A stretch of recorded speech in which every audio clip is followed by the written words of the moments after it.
everybody starts different places. And like I say, just because I didn't get the summer reps, you know, just because I wasn't in the best situation, for me to be prepared to go out there and execute, like from a summer standpoint, that's how life is. You know, everybody's not in the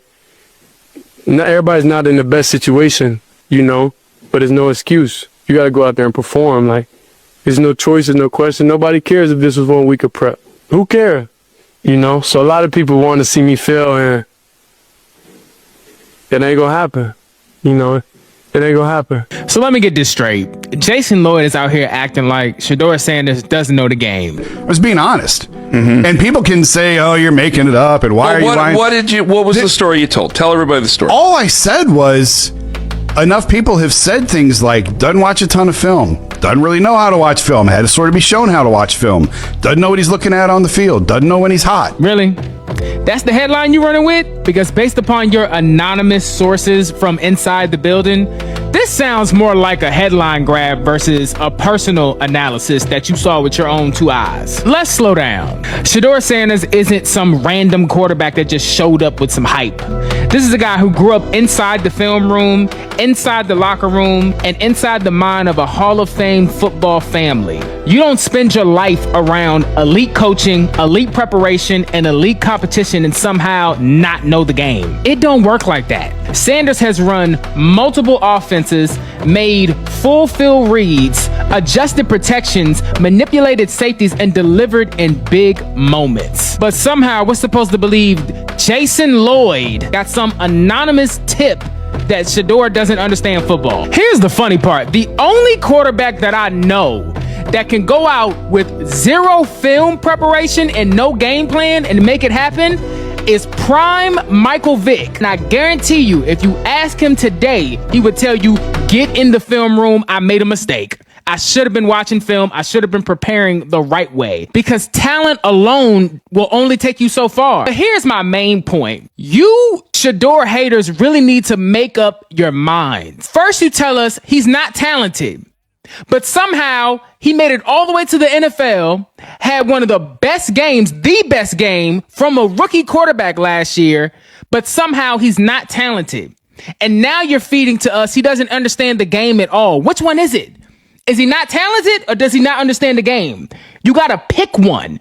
That's why you look like a liar. Either he's talentless or he doesn't understand football. You can't have it both ways. That's why we don't believe you. So Jason Lloyd, I got a question. Is this actually about football, or are you writing something controversial enough to get some clicks? Because if you've watched Shedeur play, I mean, really watched him, you would know he processes the game at an extremely high level. And if you disagree with that, tell me in the comments. Are we judging the actual quarterback on the field, or the headline someone wants you to believe? That's right. Like, I'm talking about my guy.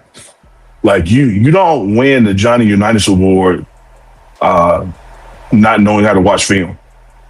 You don't break decades-old records plural, in 1 year, particularly 2 years, at a Power 5 school like Colorado, and you don't know how to watch film or prepare. You don't set new SWAC and Jackson State records for touchdowns and completion percentages, and you don't know how to. The point is that there's too much of a built-in bias against Shedeur ingrained in that organization, because they decided in all of their draft evaluation last year, we don't want him, until the owner said in the 5th round, take him now.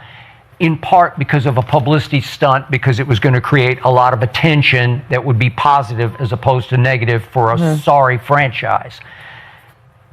I've said from the start, before the draft, I thought he should go #1 overall ahead of Cam Ward. Mel Kiper had him ranked above Cam Ward in his final analysis before the draft. Sure did. Shedeur has the poise, the command, the feel, the touch, the toughness mentally and physically, and especially the deadly accuracy to be a starting quarterback in the National Football League and to win you a whole lot of football games. But the point is that there's too much of a built-in bias against Shedeur ingrained in that organization, because they decided in all of their draft evaluation last year, we don't want him, until the owner said in the 5th round, take him now, in part because of a publicity stunt, because it was going to create a lot of attention that would be positive as opposed to negative for a sorry franchise. I've said from the start, before the draft, I thought he should go number 1 overall ahead of Cam Ward. Mel Kiper had him ranked above Cam Ward in his final analysis before the draft. Sure did.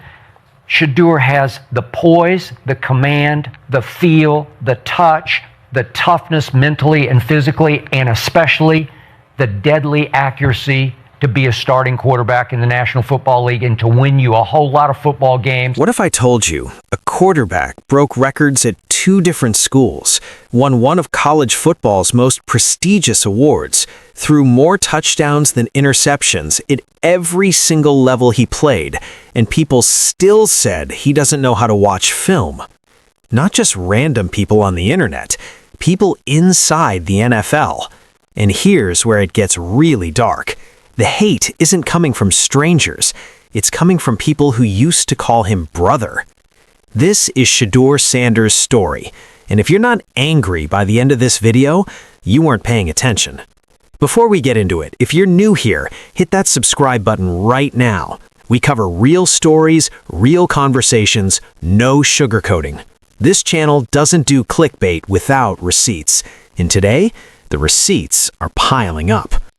Let's get into it. He has been above the benchmark. He has overachieved from the statistical standpoint, including the most important category, which is winning. So, there could be some naysayer who says, yeah, he doesn't know how to watch film. And maybe you don't know how to watch film, or you don't watch it the way he watches it. And you just think because he does it differently, doing it wrong. So what I would say is look at the outcome. Yeah. What about the outcome says he can't process or watch film? So recently, there's been a wave, and I mean a wave of criticism hitting Shadur Sanders from every direction. People talking about how he supposedly can't process plays, how he doesn't study film the right way, how his game won't translate to the NFL, how he needs to be taught how to do things the right way. Now look, in the NFL, that kind of criticism happens. Players get evaluated. Coaches have opinions. That's the game. But here's what's different about what's happening to Shedeur. It's not just evaluation.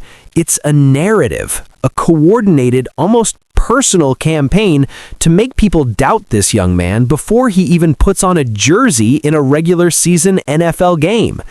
And the people calling it out aren't conspiracy theorists. These are people who have been around Shedeur, people who've watched him work, people who have sat in the film rooms and on the practice fields and in the locker rooms. And they're saying, this ain't right. Let's do something simple. Let's look at the facts. Shedeur Sanders won the Johnny Unitas Golden Arm Award. Now, for those who don't know, that award doesn't go to the most athletic quarterback or the fastest or the strongest arm. It goes to the quarterback who best exemplifies outstanding leadership qualities, character, scholastic achievement, and football excellence. You don't win that award by accident. You don't win that award if you can't watch film. He set records at Jackson State in the SWAC. Touchdowns, completion percentages, the kind of numbers that made people stop and say, wait, who is this kid? Then he transferred to Colorado, a Power 5 school, and did it again. Records, plural, in 1 year, against bigger, faster, more athletic defenses. Think about what that means for a second. Every time Shedeur stepped into a new environment, a new conference, a new level of competition, he didn't struggle to catch up. He went above the benchmark. That's not luck. That's not nepotism. That is work. That is film study. That is preparation. Has he won more games than he's lost? Yes. Has he consistently led in completion percentage no matter where he played? Yes. Has he thrown more touchdowns and interceptions at every single level? Yes. So when someone says he doesn't know how to watch film, what exactly are they pointing to? Because the outcomes tell a completely different story. Here's something that was said in a recent conversation about Shedeur that stopped me cold, because it was so simple and so accurate. Imagine you go to college. You major in business logistics. You graduate #1 in your class. Then UPS hires you. And on your first day, they sit you down and show you how UPS does things, their system, their methods, their way. Now, does that mean you didn't know anything before? Does that mean your degree was worthless? Does that mean you can't do the job? No. It means every new organization has their own way of doing things, and they're going to teach you their way, regardless of what you already know. So when someone inside an NFL organization says, we had to show Shedeur how to watch film, what they might actually mean is, we showed him how we watch film, and somebody turned that into a headline designed to make him look bad. That's not journalism. That's not analysis. That is a carefully worded hit piece disguised as insider information, and people ate it up because they wanted to. Let's talk about Cleveland for a second, because this needs to be said. The Cleveland Browns have one of the most painful quarterback histories in modern NFL history.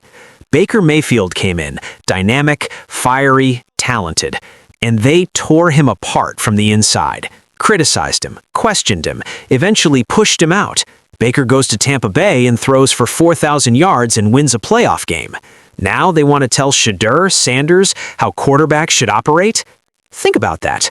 The people who couldn't maximize Baker Mayfield, a proven NFL talent, now want the world to believe that Shedeur doesn't know how to watch film, as if the Browns coaching staff is the gold standard for quarterback development, as if their track record gives them the moral authority to critique a young man who hasn't played a single regular season snap yet. Maybe, just maybe, the Browns need to learn from Shedeur, not the other way around. Because if you've been doing it their way for years and it keeps not working, at what point do you ask yourself if your way is the problem? Now, here is the part of the conversation that hit different. Because we can talk about football all day. Stats, records, film study, that's all fair game. But the real reason some people are rooting against Shadur Sanders, it's about access. There are people, media, former players, insiders who had access to the program, to the family, to the circle. And for whatever reason, that access changed. Maybe they lost it. Maybe they never had as much as they wanted. Maybe things didn't go the way they expected. And now, instead of wishing the man well and moving on, they've decided that if they don't have a seat at the table, they'd rather watch the table burn. Think about how small that is. You used to call someone your brother. You used to champion them. You used to be part of something together.